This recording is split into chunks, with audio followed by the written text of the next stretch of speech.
¿Alguna vez te has preguntado por qué María Magdalena fue retratada durante siglos como una mujer de mala reputación?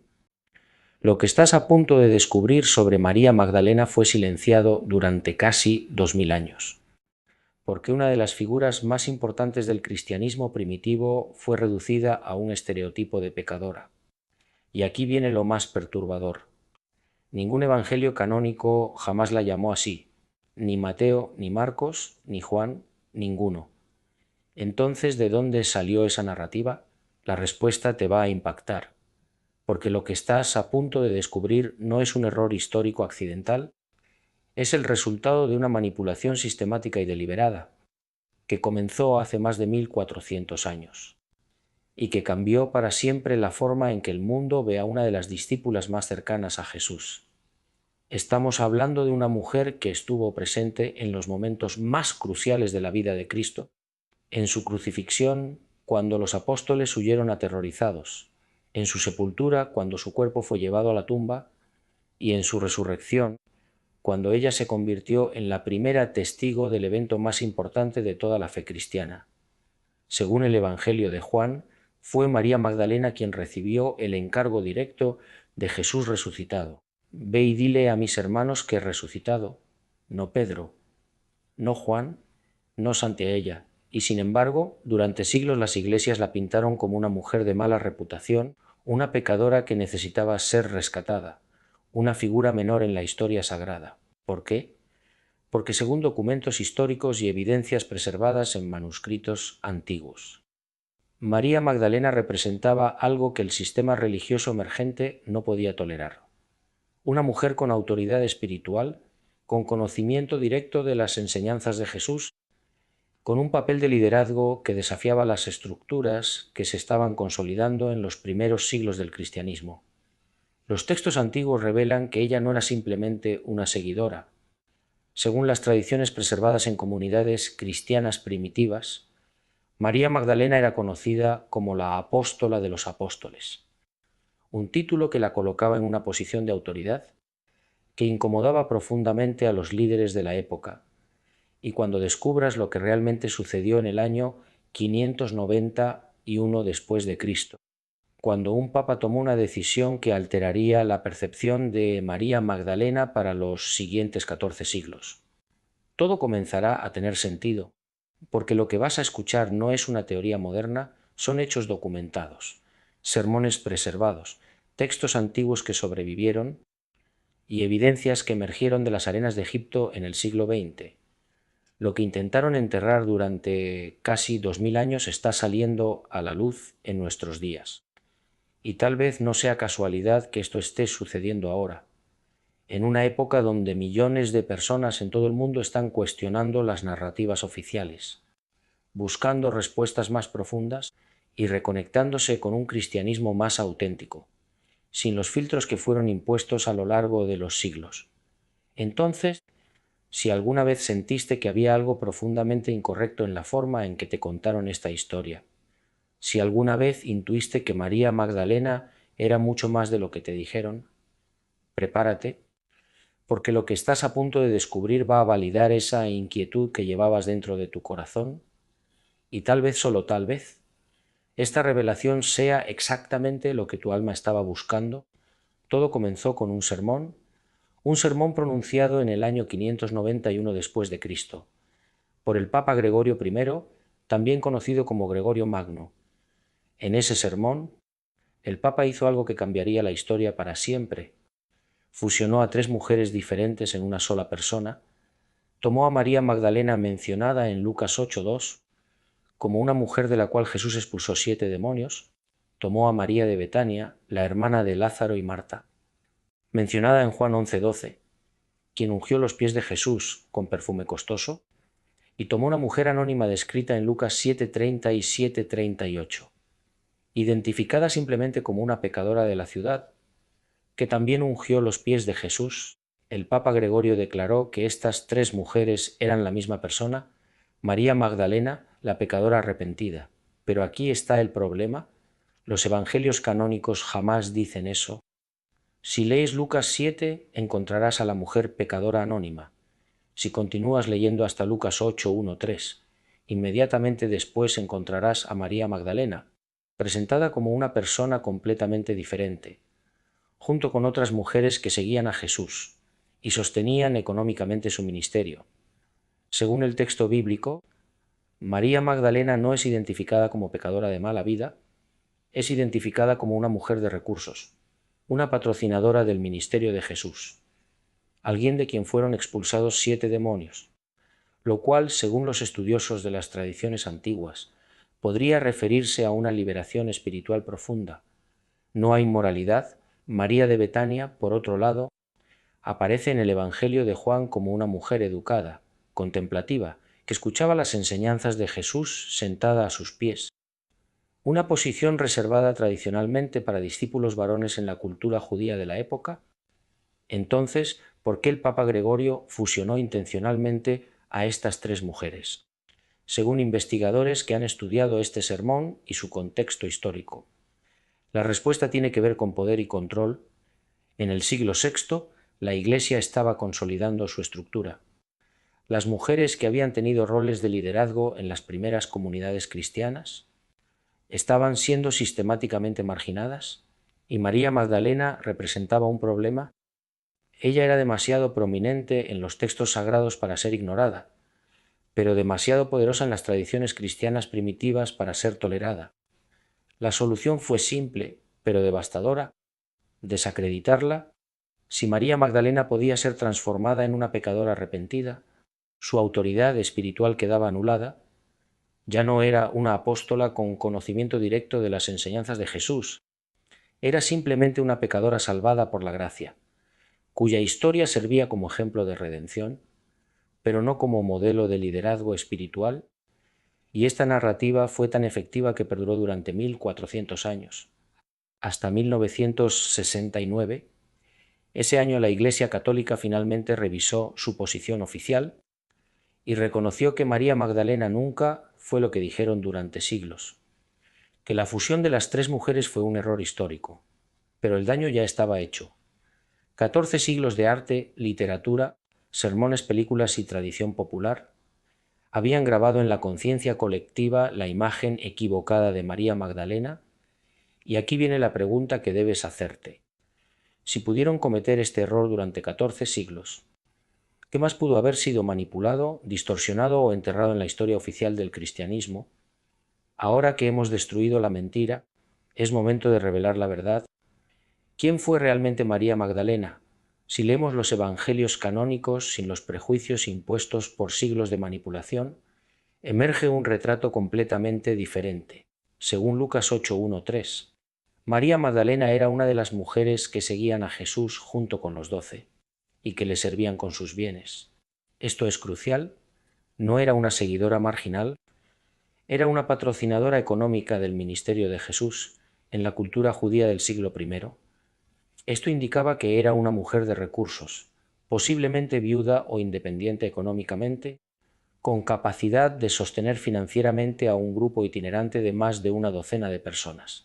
No era una mendiga, no era una marginada social, era una mujer con medios, con educación, con capacidad de tomar decisiones importantes. Según los evangelios, María Magdalena estuvo presente en los 3 momentos más cruciales de la historia cristiana.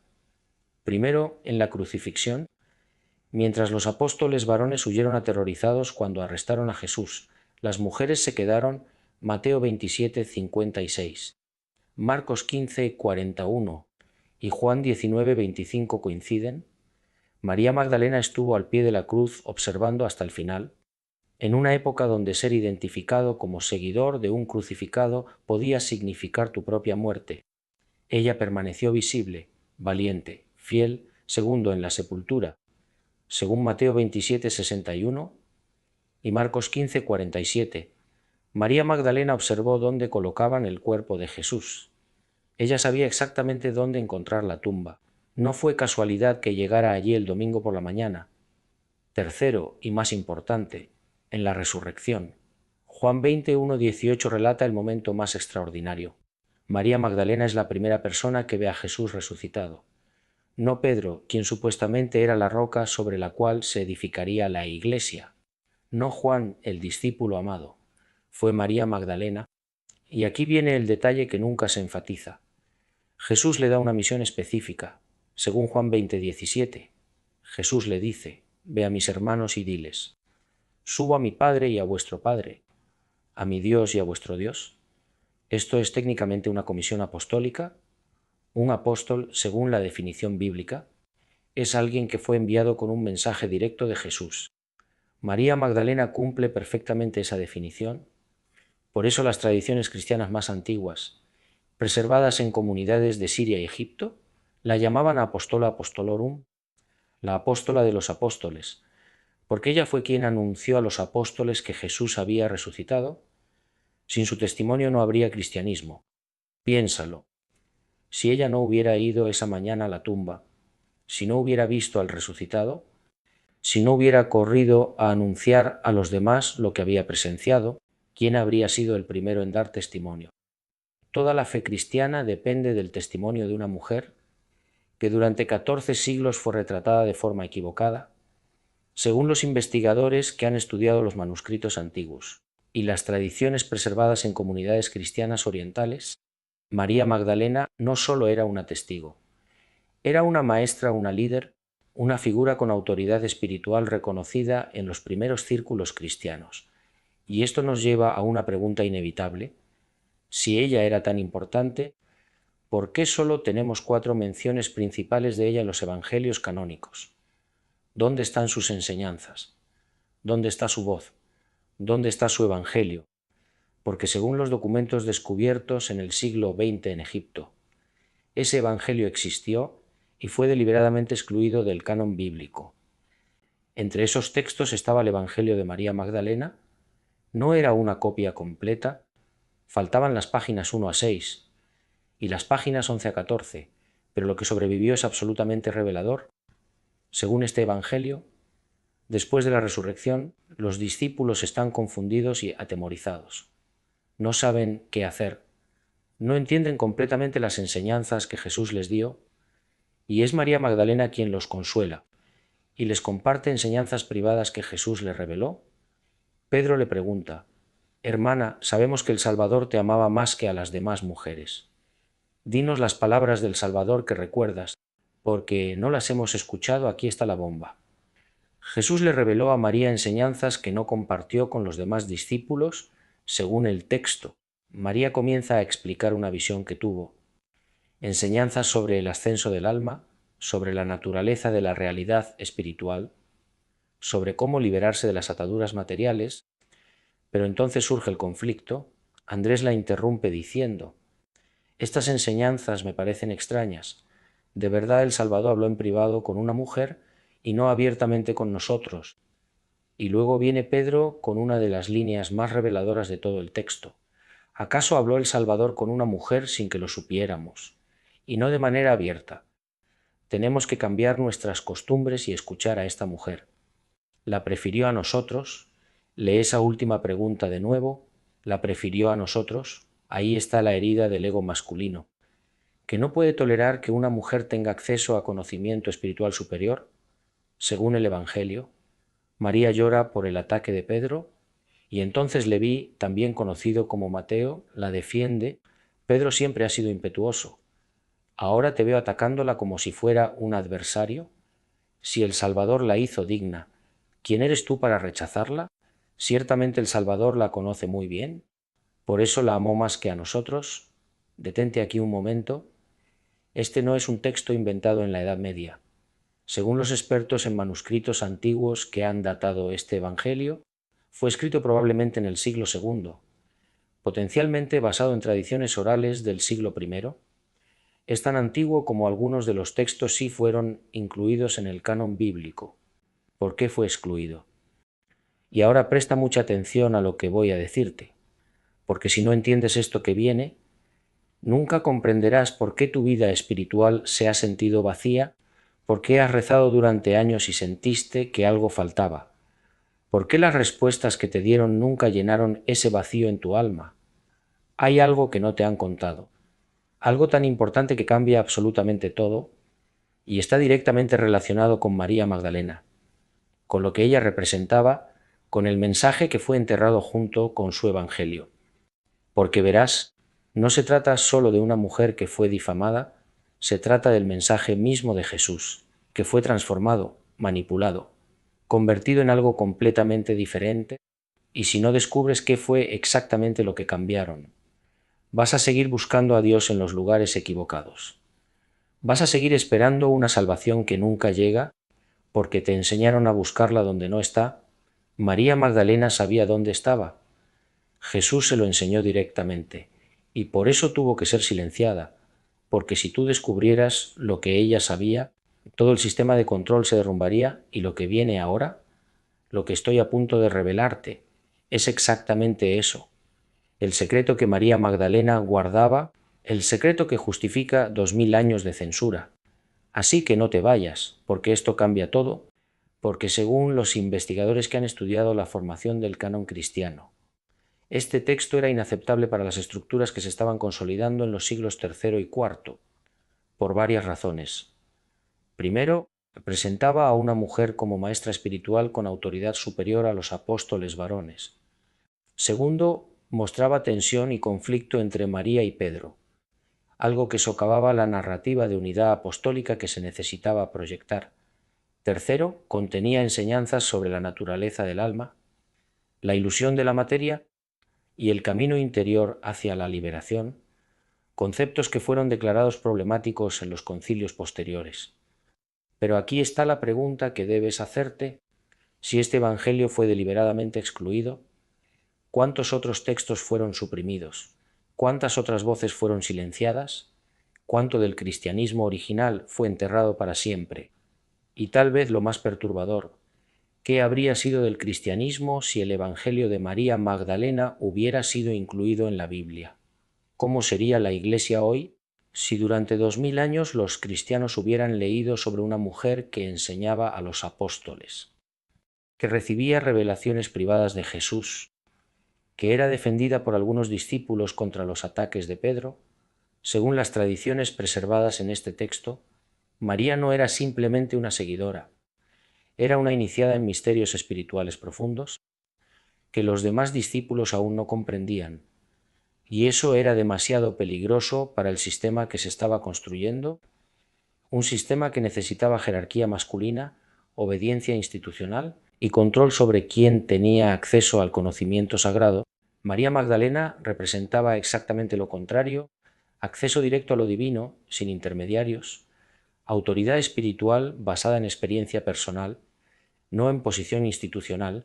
Por eso su evangelio tuvo que ser enterrado, por eso su voz tuvo que ser silenciada. Pero las palabras escritas en papiro antiguo tienen una forma de sobrevivir, y en 1945, después de más de 1600 años enterradas en el desierto egipcio, esas palabras volvieron a ver la luz. Ahora llegamos a la pregunta que millones se han hecho a lo largo de la historia, especialmente después de libros y películas que exploraron esta posibilidad. ¿Cuál era realmente la naturaleza de la relación entre Jesús y María Magdalena? Antes de que saltes a conclusiones, es crucial entender lo que los textos antiguos realmente dicen. Y aquí es donde se pone fascinante, porque lo que vamos a descubrir ahora podría cambiar completamente tu comprensión, no solo de María Magdalena, sino del mensaje mismo que Jesús vino a traer. Un mensaje que fue deliberadamente ocultado, porque amenazaba las estructuras de poder que se estaban construyendo.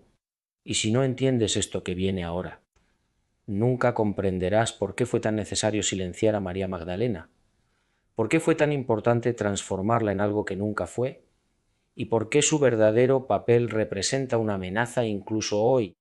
Así que presta mucha atención, porque esto es lo que no querían que supieras. En el Evangelio de Felipe, otro texto descubierto en Nag Hammadi, hay una línea que ha generado siglos de debate. La compañera del Salvador es María Magdalena. El Salvador la amaba más que a todos los discípulos y solía besarla frecuentemente. Aquí hay un problema. El manuscrito está dañado justo en la parte donde dice dónde la besaba. Podría ser en la frente, en la mejilla, en la boca. No lo sabemos, pero lo que sí sabemos es la palabra griega utilizada, koinonos, según los expertos en griego antiguo y estudios bíblicos. Esta palabra tiene múltiples significados: compañera, socia consorte, pareja espiritual, no es simplemente amiga, es una palabra que implica asociación profunda, comunión, unión. En otros contextos del Nuevo Testamento, koinonos se usa para describir socios en el ministerio, personas que comparten una misión común, colaboradores espirituales. Entonces, ¿qué significaba en el contexto de Jesús y María? Los textos antiguos, según los investigadores que los han traducido y estudiado, a menudo usaban el lenguaje del matrimonio y la unión como metáforas de la unión espiritual perfecta entre lo masculino y lo femenino, entre el alma y el espíritu, entre el conocimiento y la sabiduría. En la tradición, Sofía Sabiduría es una figura femenina divina y María Magdalena en muchos de estos textos. Es vista como la encarnación humana de esa sabiduría. Según el Evangelio de Felipe, hay tres que caminan siempre con el Señor: María, su madre, y Magdalena, quien es llamada su compañera. Nota la estructura: madre, hermana, compañera, tres arquetipos femeninos, tres relaciones sagradas. ¿Era María Magdalena la esposa de Jesús en el sentido literal terrenal? Los evangelios canónicos no lo dicen explícitamente, pero tampoco dicen que no lo fuera. Y aquí está el detalle fascinante en la cultura judía del siglo I. Era extremadamente raro que un rabino de 30 años no estuviera casado. El matrimonio era considerado un mandamiento religioso, un hombre no casado era visto con sospecha. Sin embargo, los evangelios canónicos nunca mencionan a una esposa de Jesús. ¿Por qué?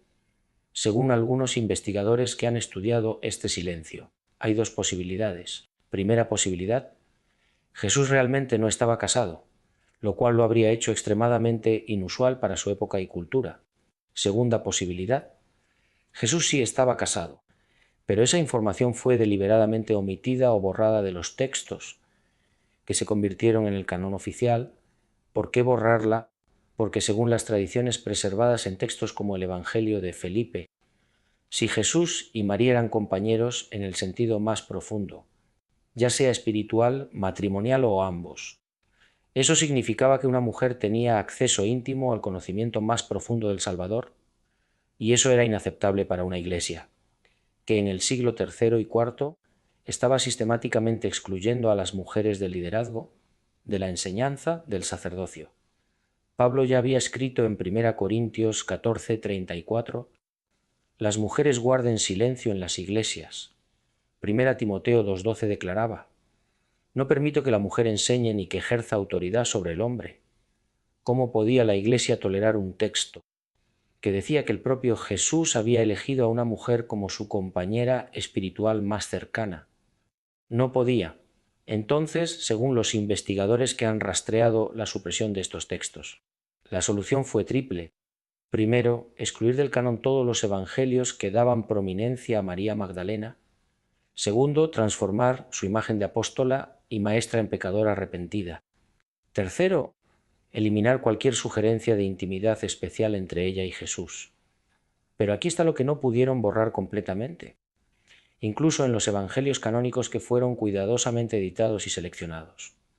María Magdalena aparece como la figura femenina más importante después de María, la Madre. Incluso después de siglos de manipulación, ella permanece como la primera testigo de la resurrección, la Apostola Apostolorum, y en los textos que lograron sobrevivir enterrados en el desierto egipcio emerge una imagen completamente diferente: una mujer amada, reseñada, elevada por Jesús a un nivel que incomodaba profundamente a algunos de los discípulos varones. Según el Pistis Sophia, otro texto antiguo, María hace 39 de las 46 preguntas dirigidas a Jesús, más que todos los demás discípulos combinados. Jesús le dice en ese texto: María, tú eres bendita entre todas las mujeres sobre la tierra, porque serás la plenitud de todas las plenitudes y la perfección de todas las perfecciones. Esas no son palabras dirigidas a una pecadora arrepentida, son palabras dirigidas a una iniciada espiritual de nivel superior. Entonces, ¿cuál era la verdadera relación entre Jesús y María? Tal vez nunca lo sabremos con certeza absoluta, pero lo que sí sabemos es que fue lo suficientemente profunda, lo suficientemente poderosa. lo suficientemente amenazante para el orden establecido, que tuvo que ser enterrada, distorsionada y silenciada durante casi 2000 años. Y tal vez la pregunta más importante no es si eran o no esposos en el sentido terrenal. Tal vez la pregunta más importante es, ¿por qué fue tan necesario ocultar la profundidad de esa conexión? Para entender cómo el Evangelio de María Magdalena y decenas de otros textos fueron sistemáticamente excluidos del cristianismo oficial, tenemos que viajar al año 325 después de Cristo, al Concilio de Nicea. En ese año, el emperador romano Constantino convocó a más de 300 obispos cristianos a la ciudad de Nicea en lo que hoy es Turquía. La pregunta oficial era teológica: definir la naturaleza de Cristo, su relación con Dios Padre, resolver disputas doctrinales, pero según los documentos históricos preservados sobre este concilio, había una agenda mucho más importante: unificar el cristianismo bajo una sola doctrina. Controlada por el imperio, Constantino acababa de declarar tolerancia hacia los cristianos, después de siglos de persecución, pero había un problema. El cristianismo de principios del siglo IV no era una religión unificada. Era un mosaico de comunidades, tradiciones, textos, interpretaciones diferentes. Había cristianos que creían en el conocimiento interior directo. Había cristianos judíos que seguían las leyes antiguas. Había cristianos que veneraban a María Magdalena como apóstola principal. Había comunidades lideradas por mujeres. Había docenas de evangelios, apocalipsis, hechos de apóstoles, cartas circulando en diferentes regiones, y esto era caótico para un imperio que necesitaba control, jerarquía, uniformidad. Según los registros históricos del concilio, Constantino necesitaba que todos los cristianos creyeran lo mismo, rezaran lo mismo, siguieran la misma autoridad. Y para lograr eso, según los investigadores que han estudiado este proceso, fue necesario hacer varias cosas. Primero, definir una doctrina oficial y declarar heréticas todas las demás. Segundo, seleccionar qué textos serían considerados palabra de Dios y cuáles serían rechazados. Tercero, establecer una jerarquía con autoridad centralizada. En Nicea, según las crónicas que sobrevivieron, se tomaron decisiones que cambiarían el cristianismo para siempre. Se estableció el credo niceno, definiendo la naturaleza de Cristo como consustancial con el Padre, una fórmula teológica que excluía interpretaciones diferentes. Pero lo más importante para nuestra historia es lo que sucedió con los textos sagrados. Aunque el proceso formal de canonización del Nuevo Testamento tomaría varias décadas más, según los investigadores que han estudiado los documentos de la época.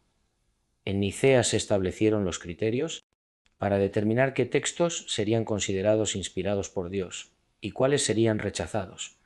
Los criterios oficiales, según las tradiciones preservadas, incluían: primero, apostolicidad. El texto debía atribuirse a un apóstol o alguien cercano a los apóstoles. Segundo, ortodoxia. El texto debía concordar con la doctrina que ahora se consideraba correcta.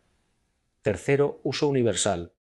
El texto debía ser ampliamente aceptado en las iglesias principales, pero aquí está el problema que los estudiosos contemporáneos han señalado. Estos criterios eran circulares. ¿Cómo determinar qué es ortodoxo si aún se está definiendo la ortodoxia? ¿Cómo medir el uso universal si comunidades enteras que usaban ciertos textos estaban siendo declaradas heréticas? Según las evidencias documentales, el proceso real de selección fue mucho más basado en conveniencia que en inspiración divina. Los textos que empoderaban a mujeres fueron sistemáticamente rechazados. Los textos que enseñaban acceso directo a Dios sin intermediarios fueron declarados heréticos. Los textos que mostraban conflictos entre los apóstoles fueron considerados problemáticos.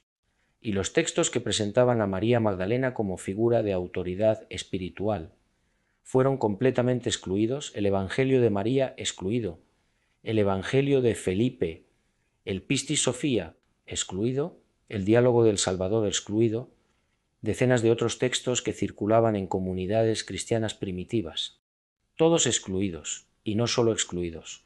Según las ordenanzas imperiales posteriores, la posesión de estos textos heréticos se convirtió en un delito, castigado con severas penas. Se ordenó la destrucción sistemática de estos manuscritos. Bibliotecas enteras fueron quemadas. Comunidades que se negaban a entregar sus textos fueron perseguidas. Por eso es tan extraordinario que algunos textos hayan sobrevivido. Alguien en algún lugar de Egipto en el siglo IV, cuando las persecuciones contra estos textos se intensificaron, tomó una decisión valiente. En lugar de entregar sus libros sagrados para ser destruidos, los selló en una jarra de cerámica y los enterró en el desierto, y allí permanecieron durante 1600 años, hasta 1945, hasta que Muhammad Ali al-Samman encontró esa jarra cavando en busca de fertilizante.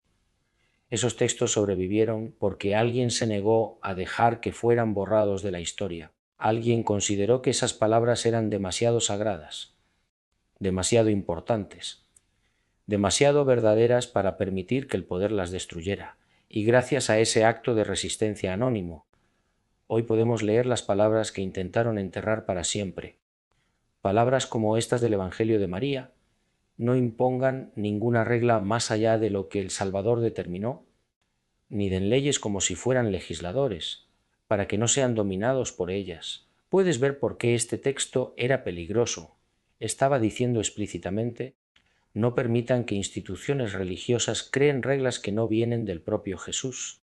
No se dejen controlar por sistemas de poder que se interponen entre ustedes y lo divino. Ese mensaje era absolutamente incompatible con una iglesia que estaba construyendo exactamente eso: un sistema jerárquico de control, reglas, intermediarios obligatorios entre los fieles y Dios. Entonces, según el análisis de los investigadores contemporáneos, la exclusión del Evangelio de María Magdalena no fue un error teológico, fue una decisión deliberada, una decisión que silenció la voz de una de las figuras más importantes del cristianismo primitivo y que dejó a millones de cristianos durante casi 2000 años, sin conocer la verdadera dimensión del papel de María Magdalena en la historia sagrada. Hasta ahora, María Magdalena no fue la única mujer cuyo papel fue minimizado, distorsionado o completamente borrado de la historia cristiana oficial. Había muchas otras. Y cuando empiezas a investigar sus historias en los textos que lograron sobrevivir, emerge un patrón perturbador. El cristianismo primitivo tenía muchas mujeres en posiciones de liderazgo, pero a medida que se institucionalizó y se volvió más controlado, esas mujeres fueron sistemáticamente eliminadas de la memoria colectiva. Tomemos por ejemplo a Junia, en Romanos 16, 7 y b. Saludad a Andrónico y a Junia, mis parientes y compañeros de prisión, que son destacados entre los apóstoles y que estaban en Cristo antes que yo. Lee esa línea de nuevo: destacados entre los apóstoles. Pablo está diciendo explícitamente que Junia era apóstol, y no solo apóstol, sino destacada, prominente, reconocida. Pero aquí está el problema. Junia es un nombre femenino y durante siglos, según los estudiosos que han rastreado las traducciones bíblicas, los traductores y copistas cambiaron su nombre a Junias, una forma masculina inexistente en griego, porque no podían aceptar que Pablo hubiera llamado apóstol a una mujer recién en el siglo XX. Cuando los académicos revisaron los manuscritos griegos antiguos, se confirmó que el nombre original era definitivamente Junia, femenino. Una mujer apóstol había sido transformada en hombre por la incomodidad de los copistas medievales. Luego está Febe, mencionada en Romanos 16, 1-2. Pablo la llama diaconisa de la iglesia en Cencreas y pide que sea recibida como es digno de los santos. Según las tradiciones preservadas en los escritos antiguos, Febe era probablemente la portadora de la carta a los romanos, una de las epístolas más importantes del Nuevo Testamento. Eso significa que Pablo confiaba en ella, no solo como líder de iglesia, sino como su representante personal ante la comunidad cristiana de Roma. Sin embargo, durante siglos, según los investigadores, su título de diaconisa fue minimizado, o traducido simplemente como sirvienta, ocultando su verdadero rol de liderazgo. ¿Y qué hay de Priscila, mencionada 6 veces en el Nuevo Testamento, siempre junto con su esposo Aquila? Pero aquí está el detalle fascinante. En 4 de esas 6 menciones, el nombre de Priscila aparece primero antes que el de su esposo. En la cultura greco-romana según los expertos en estudios bíblicos, a esto era extremadamente inusual y significativo, sugería que ella tenía mayor prominencia o autoridad en Hechos 18:26, cuando encuentran a Apolos enseñando con conocimiento incompleto del Evangelio. Son Priscila y Aquila quien lo llevaron aparte y le explicaron con mayor exactitud el camino de Dios, una mujer corrigiendo y enseñando a un maestro varón en el siglo I. Pero esta historia es raramente enfatizada en sermones o enseñanzas contemporáneas. También está María, la madre de Juan Marcos, en cuya casa se reunía la iglesia primitiva de Jerusalén, Hechos 12:12. No era simplemente una anfitriona. Según las tradiciones preservadas, ella lideraba esa comunidad y las 4 hijas de Felipe, mencionadas en Hechos 21:9, que eran profetisas reconocidas en la iglesia primitiva, profetisas, mujeres que hablaban en nombre de Dios, cuya autoridad espiritual era reconocida y respetada. Entonces, ¿qué sucedió? ¿Cómo pasamos de un movimiento donde mujeres eran apóstoles, diaconisas, profetisas, líderes de iglesias, maestras, a una institución que durante siglos prohibió a las mujeres predicar, enseñar o ejercer cualquier autoridad espiritual? La respuesta, según los investigadores que han estudiado los primeros 3 siglos del cristianismo, es compleja, pero clara, a medida que el cristianismo se expandió en el mundo greco-romano. Adoptó las estructuras dominantes de esa cultura, a medida que se convirtió en religión oficial del Imperio Romano, necesitó jerarquías rígidas compatibles con el poder imperial. Y a medida que se institucionalizó, los líderes masculinos que controlaban las estructuras de poder no estaban dispuestos a compartir ese poder con mujeres. Entonces, según las evidencias documentales, ocurrió una supresión sistemática. Los textos que mostraban mujeres en liderazgo fueron marginados o excluidos. Los nombres femeninos en posiciones de autoridad fueron cambiados a masculinos. Los roles de las mujeres fueron reinterpretados como menos importantes, y cualquier evangelio o texto que diera protagonismo a figuras femeninas, especialmente a María Magdalena, fue declarado herético y destruido. Pero la verdad tiene una forma de sobrevivir en las grietas de los manuscritos antiguos, en las tradiciones orales de comunidades marginales, en los textos enterrados en el desierto y en la intuición de millones de personas que siempre sintieron que había algo profundamente incorrecto, en la exclusión sistemática de las mujeres de los roles de liderazgo espiritual. Los textos antiguos descubiertos en Nag Hammadi no solo incluían el Evangelio de María Magdalena, había varios otros documentos que la mencionaban en roles de prominencia y autoridad espiritual extraordinarios, y cuando los lees juntos, emerge un retrato radicalmente diferente de María Magdalena que la tradición oficial nos presentó durante siglos. Tomemos el Pistis Sophia, uno de los textos más extensos que sobrevivieron. Este documento, preservado en un códice copto del siglo IV, pero probablemente basado en tradiciones del siglo II, presenta diálogos entre Jesús resucitado y sus discípulos. Y aquí está lo asombroso, según el conteo de los estudiosos que han analizado este texto. María Magdalena hace 39 de las 46 preguntas dirigidas a Jesús. 39 de 46. Eso significa que ella participa más que todos los demás discípulos combinados. Pedro hace 6 preguntas. Juan hace una, los demás apenas aparecen, y las preguntas de María no son simples o superficiales, según el texto, son profundas investigaciones sobre la naturaleza de la realidad espiritual, el destino del alma, los misterios del cosmos, el camino de la salvación. Jesús responde a sus preguntas con enseñanzas extensas y complejas. Y en un momento dado, según el Pistis Sophia, Jesús le dice: María, tú eres bendita entre todas las mujeres sobre la tierra, porque serás la plenitud de todas las plenitudes, y la perfección de todas las perfecciones. No son palabras dirigidas a una pecadora arrepentida, son palabras dirigidas a una iniciada espiritual de nivel superior, alguien que comprende los misterios más profundos, alguien que será la plenitud de todas las plenitudes. Pero hay más. En el Evangelio de Tomás, otro texto de Nag Hammadi, que algunos académicos consideran tan antiguo como los evangelios canónicos, hay un dicho final perturbador. Simón Pedro les dijo: que María se aleje de nosotros, porque las mujeres no son dignas de la vida. Jesús dijo: mira, yo la guiaré para hacerla varón, de modo que también ella se convierta en un espíritu viviente semejante a ustedes varones. Porque toda mujer que se haga varón entrará en el reino de los cielos. Este dicho ha generado enormes debates entre los estudiosos. ¿Qué significa hacerla varón? Según los investigadores que han estudiado el pensamiento de estos textos. Esta frase debe entenderse en contexto simbólico no literal, en la cosmología de estos escritos, según las tradiciones preservadas. Lo masculino representaba el espíritu activo, lo divino, lo completo; lo femenino representaba la materia pasiva, lo terrenal, lo incompleto. Cuando Jesús dice que hará a María varón, según esta interpretación, está diciendo que la elevará a un estado de plenitud espiritual, que trascenderá las limitaciones de la existencia material. No es una declaración de que las mujeres biológicas son inferiores.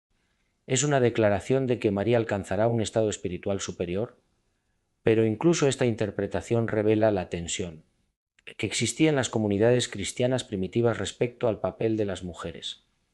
Pedro, según este texto, quiere excluir a María. Jesús la defiende y la eleva. Este patrón se repite una y otra vez en los textos antiguos, en el Diálogo del Salvador, otro documento de Nahum Madi. María es descrita como la mujer que conoció el todo, no una parte, no un fragmento, pero según este texto. Ella hizo observaciones que asombraron a los demás discípulos por su profundidad. En la Sofía de Jesucristo, María formula preguntas que revelan comprensión teológica avanzada en el Evangelio de los egipcios. Las tradiciones preservadas la asocian con Sofía, sabiduría, la figura femenina divina central en el pensamiento antiguo. Hay una conexión consistente en estos textos entre María Magdalena y Sofía, y esto es profundamente significativo. Según la teología preservada en estos documentos, Sofía es la sabiduría divina que descendió al mundo material para traer conocimiento y liberación a la humanidad. María Magdalena en estos textos es vista como la encarnación humana de esa sabiduría divina. Por eso Jesús la amaba más que a todos los discípulos. Según el Evangelio de Felipe, no era favoritismo personal, era reconocimiento de sabiduría espiritual. Por eso ella podía enseñar a los apóstoles después de la resurrección, según el Evangelio de María, porque tenía acceso a un nivel de conocimiento que ellos aún no habían alcanzado, y por eso era tan amenazante para las estructuras que se estaban consolidando, porque si una mujer podía ser la que conoció el todo, si una mujer podía ser la plenitud de todas las plenitudes, si una mujer podía enseñar a los apóstoles y formular las preguntas más profundas sobre los misterios divinos, entonces todas las justificaciones para excluir a las mujeres del liderazgo espiritual se derrumbaban. Por eso estos textos fueron declarados heréticos.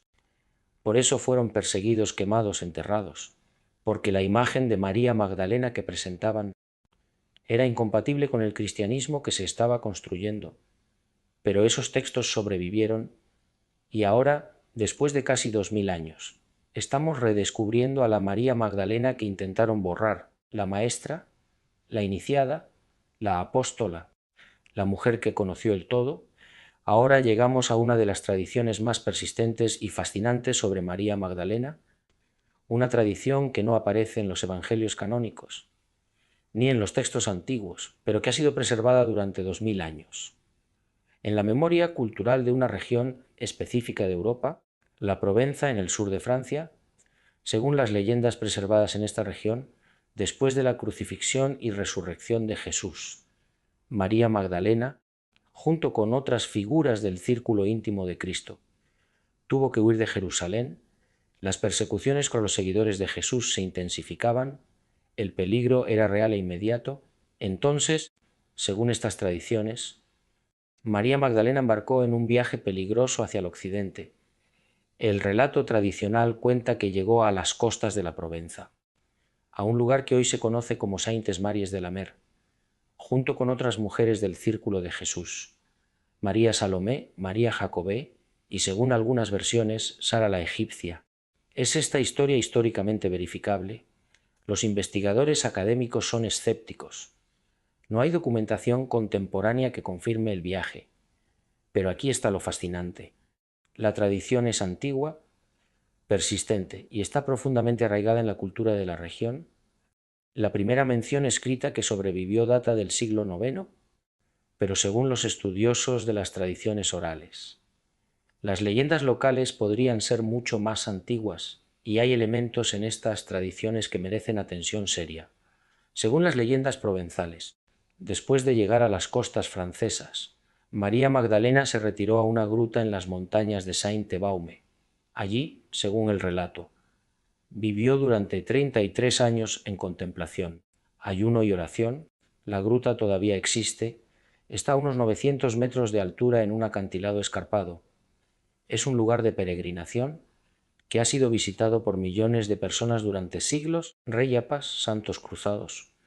Todos peregrinaron a esta gruta para honrar a María Magdalena y en la ciudad cercana de Saint-Maximin-la-Sainte-Baume, según las tradiciones locales, están preservadas las reliquias de María Magdalena, incluyendo su cráneo. En 1279, según los registros históricos, Carlos II de Anjou ordenó excavaciones en la cripta de la basílica. Se descubrió un sarcófago antiguo con inscripciones que identificaban los restos como pertenecientes a María Magdalena. Los huesos fueron examinados. El cráneo mostraba señales de haber sido preservado con técnicas compatibles con el siglo I. Prueba esto que María Magdalena realmente viajó a Francia.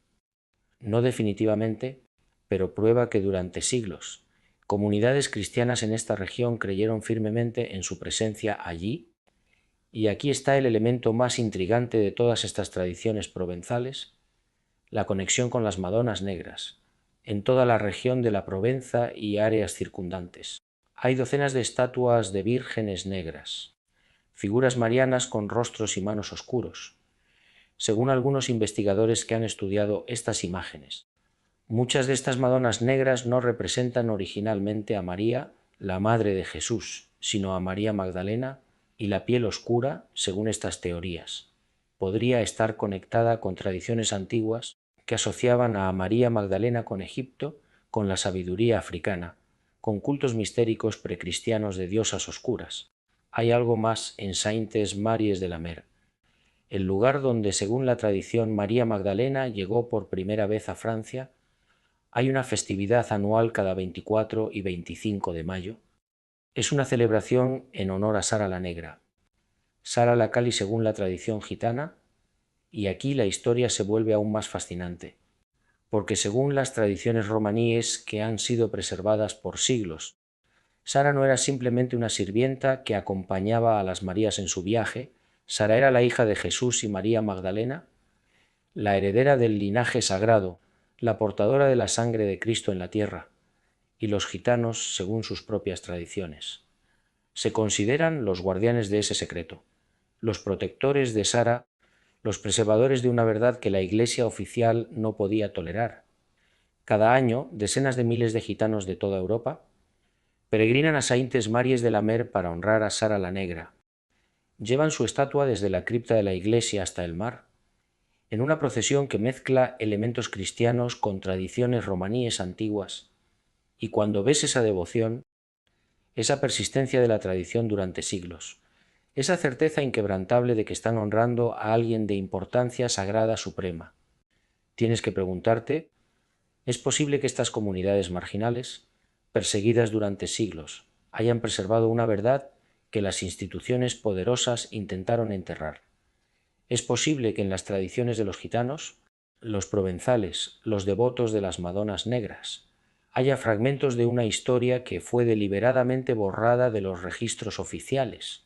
No lo sabemos con certeza, pero lo que sí sabemos es que algo extraordinario sucedió en esta región de Francia, algo tan poderoso que generó devociones que persisten hasta hoy, 2000 años después, algo que conecta a María Magdalena, a Sara la Negra, a las Madonas oscuras, a los gitanos, a una cadena ininterrumpida de resistencia cultural contra la narrativa oficial.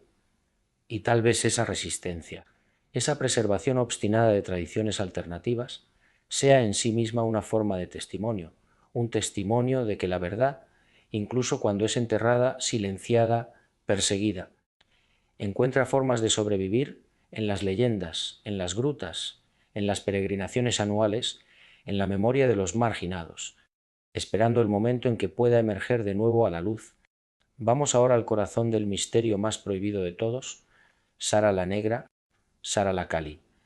Según las tradiciones romaníes que han sido transmitidas oralmente durante siglos, de generación en generación, Sara no era una sirvienta ni una compañera ocasional en el viaje a Francia. Sara era la hija de Jesús y María Magdalena, la heredera directa del linaje de Cristo, la portadora física de la sangre sagrada en la tierra, y los gitanos se consideran a sí mismos los guardianes eternos de ese secreto, los protectores de su memoria, los custodios de una verdad que las instituciones religiosas poderosas no podían tolerar, y lo que viene ahora, lo que estás a punto de descubrir sobre Sara, sobre su linaje, sobre el verdadero mensaje que María Magdalena representaba, es tan poderoso, tan revelador, que finalmente comprenderás por qué fue tan necesario silenciar todo esto, por qué durante 2000 años escondieron esta verdad y por qué justo ahora, en este momento de la historia, está saliendo a la luz, porque hay algo que no te han contado, algo que cambia absolutamente todo lo que creías saber, no solo sobre María Magdalena, sino sobre el mensaje mismo de Jesús. Y si no descubres esto ahora, si no comprendes lo que realmente estaba en juego, nunca entenderás el verdadero cristianismo, el que existió antes de que lo transformaran en una institución de control. Así que no te vayas, porque esto que viene ahora es lo más importante de todo. ¿De dónde viene esta tradición? Es difícil rastrear orígenes precisos en culturas que transmiten sus conocimientos más sagrados oralmente, no por escrito, pero lo que sabemos es que las comunidades romaníes han venerado a Sara la Cali con una devoción inquebrantable durante siglos. Cada año, el 24 y 25 de mayo, decenas de miles de gitanos de toda Europa convergen en el pequeño pueblo de Saintes-Maries-de-la-Mer. En la Provenza francesa vienen en caravanas, en familias multigeneracionales, manteniendo una tradición que sus ancestros mantuvieron antes que ellos y los ancestros de sus ancestros antes de eso. Llegan a la iglesia fortificada, donde en la cripta oscura se encuentra la estatua de Sara, Sara la Negra, con oscuro, sus ropas adornadas con joyas y telas donadas por devotos, sus ojos que miran desde la penumbra. Los peregrinos tocan su estatua, dejan ofrendas, encienden velas, rezan con una intensidad que habla de algo mucho más profundo que devoción religiosa convencional. Según los antropólogos que han estudiado estas peregrinaciones, hay elementos en el culto a Sara que no son completamente cristianos. Hay resonancias de tradiciones más antiguas, de cultos a diosas negras, de veneración a figuras femeninas divinas que preceden al cristianismo, pero para los romaníes, según sus propias tradiciones orales, Sara es específicamente la hija de Jesús y María Magdalenas. Y aquí es donde la historia se vuelve fascinante y perturbadora a la vez. Si Sara era realmente la hija de Jesús, eso significa varias cosas. Primero, que Jesús tuvo descendencia biológica, que su linaje no terminó en la cruz, que hay herederos directos de su sangre que caminaron por la tierra. Segundo, que esa descendencia fue deliberadamente ocultada, porque un heredero directo de Jesús representaría una amenaza a la autoridad basada en sucesión lírica elegida, no en linaje sanguíneo. Tercero, que María Magdalena no solo era la compañera espiritual de Jesús, sino su esposa en el sentido más completo de la palabra y madre de su hija. Ahora, seamos claros sobre el estado académico de estas afirmaciones. No hay evidencia histórica definitiva que pruebe que Jesús y María Magdalena tuvieron una hija llamada Sara. Los evangelios canónicos no lo mencionan. Los evangelios descubiertos en Ahmadi no lo mencionan explícitamente. No hay documentos contemporáneos del siglo I que registren este hecho. Pero aquí está lo que también es cierto. La ausencia de evidencia no es evidencia de ausencia, y hay varias razones por las cuales, si Jesús hubiera tenido descendencia, esa información habría sido deliberadamente suprimida. Según el análisis de investigadores que han estudiado la formación de las estructuras de poder, Un heredero directo de Jesús habría representado un desafío fundamental a la estructura que se estaba construyendo si el cristianismo se basaba en la autoridad transmitida por elección divina a Pedro y los apóstoles. ¿Qué sucedía si había un heredero sanguíneo directo de Cristo? ¿Quién tendría más autoridad legítima? ¿El Papa, supuestamente sucesor de Pedro, o la descendencia directa de Jesús? Esta tensión habría sido insostenible para una iglesia que estaba construyendo su poder sobre jerarquías, no sobre linajes sanguíneos. Entonces, si existía descendencia de Jesús, según esta línea de razonamiento, tenía que ser negada, ocultada, perseguida si era necesario. Y aquí es donde las tradiciones romaníes se vuelven aún más significativas. Los gitanos han sido históricamente uno de los pueblos más perseguidos de Europa. Durante siglos fueron esclavizados, expulsados, masacrados. Durante el nazismo, entre 200.000 y 500.000 romaníes fueron asesinados. En el Porrajmos, el intento de genocidio, que es mucho menos conocido. Y sin embargo, a través de todas estas persecuciones, a través de todos estos intentos de destruir su cultura, los romaníes preservaron sus tradiciones, incluyendo su devoción a Sara la Negra, incluyendo su creencia de que son los guardianes del linaje sagrado de Cristo. ¿Por qué una comunidad preservaría durante siglos una tradición que solo les traía más persecución? ¿Por qué arriesgarían todo para mantener viva la memoria de Sara la Negra? Una posible respuesta: según algunos investigadores que han estudiado las tradiciones romaníes, es que creían que estaban protegiendo algo real, algo tan sagrado que ninguna persecución podía hacer que lo abandonaran, algo que daba sentido a su existencia como pueblo. Hay algo más en las tradiciones sobre Sara que merece atención. Según las leyendas preservadas en la Provenza, Sara tenía conocimientos especiales, dones espirituales, capacidad de curación, sabiduría que iba más allá de su edad. En otras palabras, según estas tradiciones, ella no era simplemente una descendiente biológica de Jesús, era una heredera espiritual de sus poderes, de su conexión con lo divino, de su misión en la tierra. Y si esto es verdad, o incluso si las comunidades que preservaron estas tradiciones creían que era verdad, entonces Sara representaba algo extraordinario, la continuación física y espiritual de la presencia de Cristo en el mundo, no a través de una iglesia institucional, no a través de jerarquías, sino a través de un linaje sanguíneo real, vivo, caminando entre la humanidad. Esto habría sido intolerable para las estructuras de poder religioso. Por eso, según esta línea de investigación, Sara tuvo que ser ocultada, su existencia negada, su madre transformada en pecadora para desacreditar cualquier sugerencia de que hubiera sido la esposa de Jesús y madre de su descendencia, y las comunidades que preservaron su memoria, principalmente los romaníes, fueron marginadas, perseguidas, consideradas heréticas, peligrosas, portadoras de conocimientos prohibidos. Pero a pesar de todo, la tradición sobrevivió. Cada 24 de mayo, la estatua de Sara es sacada de la cripta de la iglesia de Saintes Maries de la Mer. Los gitanos la cargan en procesión hacia el mar, la llevan hasta las olas, repitiendo simbólicamente su llegada a las costas de Francia hace 2000 años, y mientras cantan, rezan, lloran, celebran. Están haciendo algo profundamente subversivo. Están afirmando que existe una línea directa de conexión con lo divino que no pasa por Roma, que no requiere permiso, que no necesita intermediarios institucionales. Están diciendo que lo sagrado puede vivir en los márgenes, en los perseguidos, en los que fueron declarados impuros por las estructuras de poder. Están preservando la memoria de una mujer, Sara, que según sus tradiciones llevaba en sus venas la sangre de Cristo, y están esperando el día en que la verdad completa pueda ser revelada sin miedo, esperando el momento en que el mundo esté listo para escuchar que María Magdalena no fue lo que dijeron durante siglos, sino esposa, que su papel no fue marginal, sino central, que su evangelio no fue herético, sino auténtico, y que su hija, si existió, fue deliberadamente borrada de la historia para proteger el poder de una institución que no podía tolerar la competencia de un linaje sagrado real. ¿Es esta historia verdadera en el sentido histórico más estricto? No lo sabemos con certeza absoluta. Los académicos la consideran leyenda, no historia documentada, pero aquí está lo que es innegable.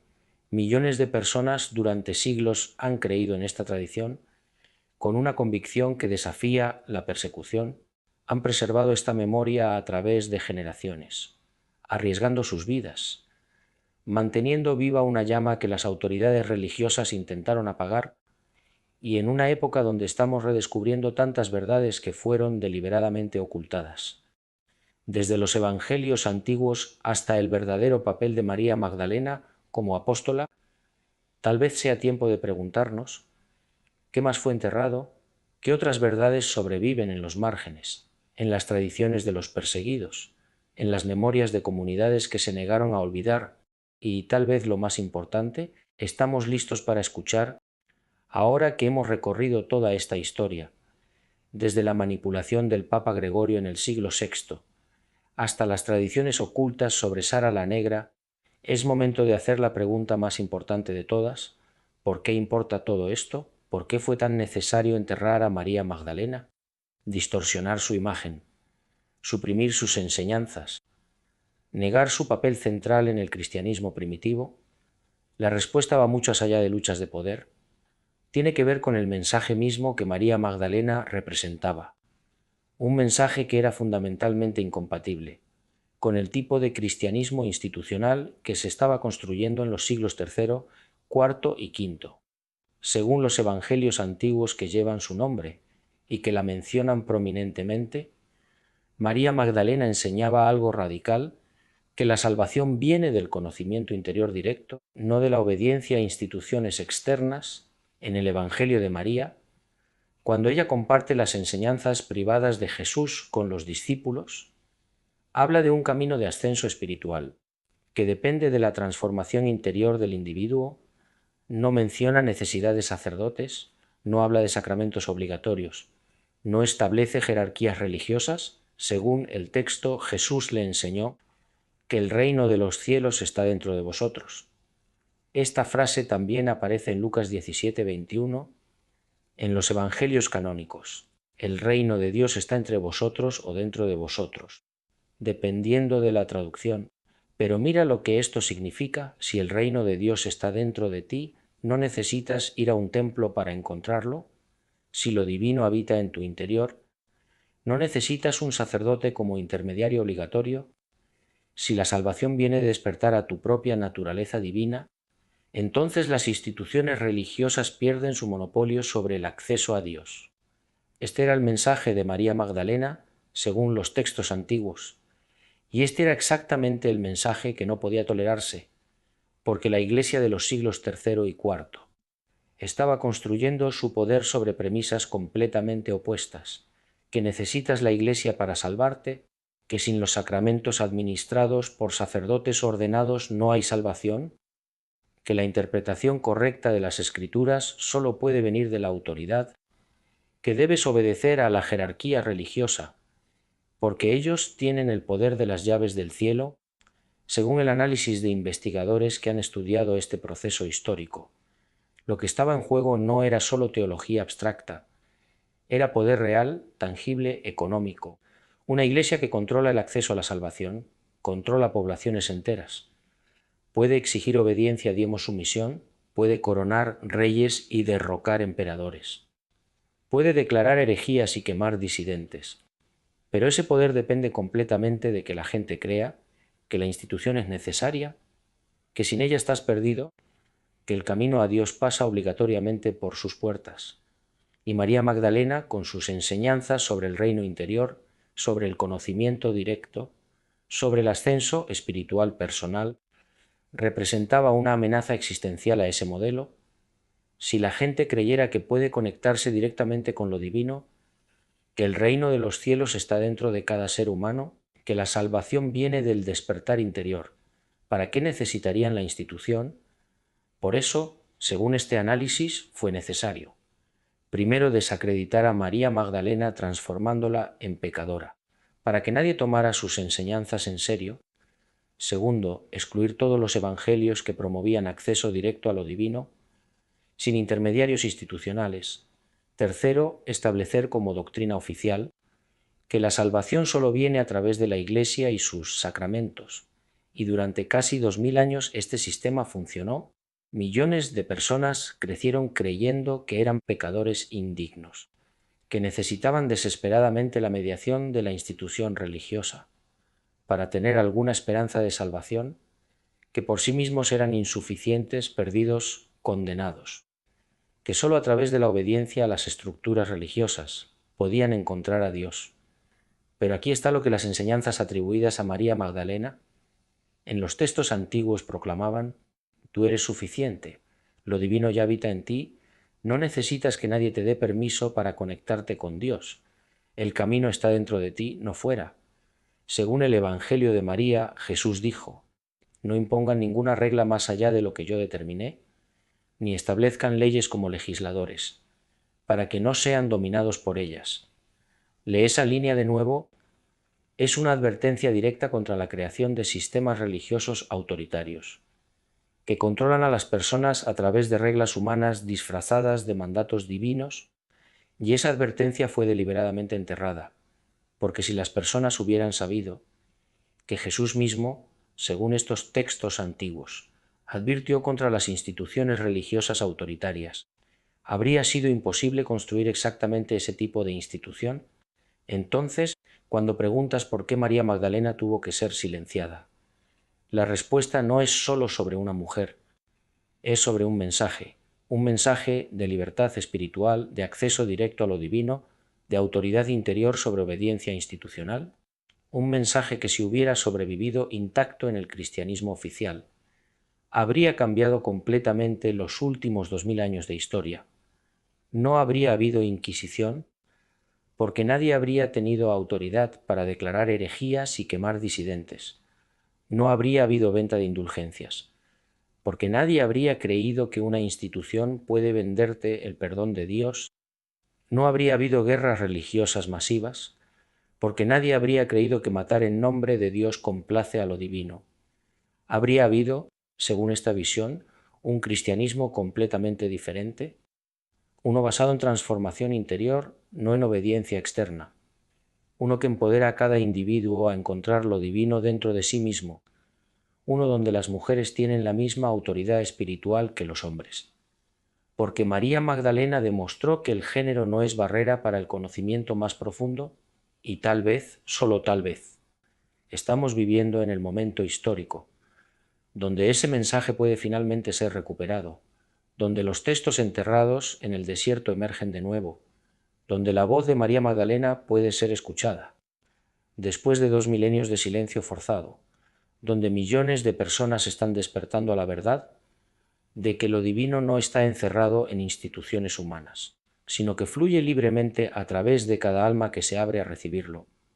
Y si eso te resuena en lo profundo de tu ser, si algo en tu corazón se agita al escuchar estas palabras, tal vez es porque siempre supiste esta verdad, tal vez es porque la voz de María Magdalena nunca fue realmente silenciada, solo estaba esperando el momento en que estuvieras listo para escucharla. Hemos llegado al final de este viaje extraordinario, a través de una de las historias más censuradas del cristianismo. Pero en realidad no es un final, es un comienzo.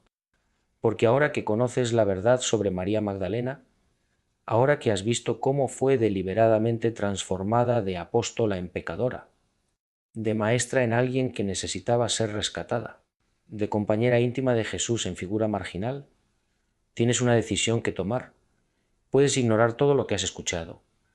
Puedes decir que son solo teorías, especulaciones, historias sin suficiente evidencia académica. Puedes volver a la comodidad de las narrativas oficiales, que te han contado toda tu vida, o puedes hacer algo diferente. Puedes permitir que esta revelación te transforme. Puedes reconocer que tu intuición estaba correcta cuando sentías que algo no cuadraba en la historia oficial, o puedes aceptar que durante siglos te ocultaron verdades cruciales sobre los orígenes de tu fe, y puedes decidir desde este momento buscar un camino más auténtico. Porque eso es lo que María Magdalena representa en última instancia: autenticidad espiritual sin filtros institucionales, acceso directo a lo divino sin intermediarios obligatorios, la verdad de que el reino de los cielos está dentro de ti, no encerrado en estructuras de poder humanas, durante casi 2000 años, según todo lo que hemos explorado. Esa verdad fue enterrada, declarada herética, perseguida, quemada, silenciada, pero nunca fue completamente destruida. Sobrevivió en los manuscritos enterrados en el desierto egipcio, sobrevivió en las tradiciones de comunidades marginales como los romaníes, sobrevivió en las peregrinaciones a las grutas de la Provenza, sobrevivió en la devoción inquebrantable a Sara la Negra, y sobrevivió en algo aún más profundo, en la intuición interior de millones de personas, que siempre sintieron que había algo más, que las respuestas prefabricadas no satisfacían las preguntas reales de sus almas, que lo divino era más vasto, más misterioso, más accesible de lo que las instituciones les decían. Tú eres parte de ese despertar global. No es casualidad que estés viendo este video en este momento de la historia. No es coincidencia que estos textos antiguos hayan sido descubiertos justo en nuestra época, cuando la humanidad está lista para escuchar verdades que hace siglos habrían sido imposibles de compartir. Estamos viviendo días proféticos, días donde lo oculto sale a la luz, donde los secretos enterrados emergen, donde las voces silenciadas pueden finalmente ser escuchadas. Y María Magdalena, la apóstola olvidada, la maestra silenciada, la compañera íntima de Jesús, está hablando de nuevo a través de los textos antiguos, a través de las tradiciones preservadas, a través de investigadores valientes que se atreven a cuestionar narrativas oficiales, y a través de tu propio corazón, si estás dispuesto a escuchar. Entonces, ¿qué harás con esta revelación? ¿La dejarás pasar como información interesante, pero irrelevante para tu vida, o permitirás que sea el catalizador de tu propio despertar espiritual? Porque eso es exactamente lo que estas verdades están destinadas a provocar. No solo conocimiento intelectual sobre historia religiosa, sino transformación real, profunda, personal, una reconexión con la chispa divina que vive dentro de ti, una liberación de sistemas de control que te dijeron que eras indigno, insuficiente, perdido sin ellos, un redescubrimiento del mensaje original de Jesús, antes de que fuera filtrado, editado, manipulado por estructuras de poder. Y si sientes ese llamado resonando en tu interior, si algo en tu alma se agita al escuchar estas palabras, entonces tu despertar ya ha comenzado. No estás solo en este camino, somos millones alrededor del mundo que estamos reclamando estas verdades olvidadas, que estamos honrando a María Magdalena, no como pecadora arrepentida, sino como la apóstola, la maestra, la portadora de sabiduría divina que siempre fue, y que estamos construyendo un cristianismo más auténtico, más libre, más conectado con la esencia real de las enseñanzas de Jesús. Bienvenido al viaje de redescubrir verdades, que permanecieron ocultas durante 2000 años. El camino apenas comienza, pero ya has dado el paso más importante, has escuchado, has cuestionado, has permitido que la verdad toque tu corazón, y eso en sí mismo es un acto de resistencia contra siglos de manipulación, un acto de fe en tu propia capacidad de discernir lo verdadero, un acto de honrar a María Magdalena. Finalmente, después de tantos siglos de silencio forzado, que su voz siga resonando a través de ti, que su ejemplo te inspire a buscar siempre la verdad, sin importar cuánto tiempo haya estado enterrada, y que el despertar que comenzó en tu corazón hoy se expanda hasta transformar tu vida entera, porque ese es el verdadero legado de María Magdalena, no solo una historia del pasado, sino una invitación al despertar en el presente. Si este mensaje tocó tu corazón, si algo resonó profundamente en tu interior, déjame un like en este video, compártelo con alguien que necesite escuchar estas verdades y suscríbete al canal activando la campanita, porque vamos a seguir desentrañando misterios que han permanecido ocultos durante siglos, verdades que te van a dejar sin palabras. Gracias por acompañarme en este viaje extraordinario. Gracias por tu valentía al cuestionar. Gracias por tu apertura al escuchar. Y gracias por ser parte de este despertar global. Nos encontraremos en el próximo video, donde continuaremos excavando las verdades más profundas que la historia intentó enterrar. Hasta entonces, que la sabiduría de María Magdalena, la apóstola de los apóstoles, la mujer que conoció el todo, guíe tu camino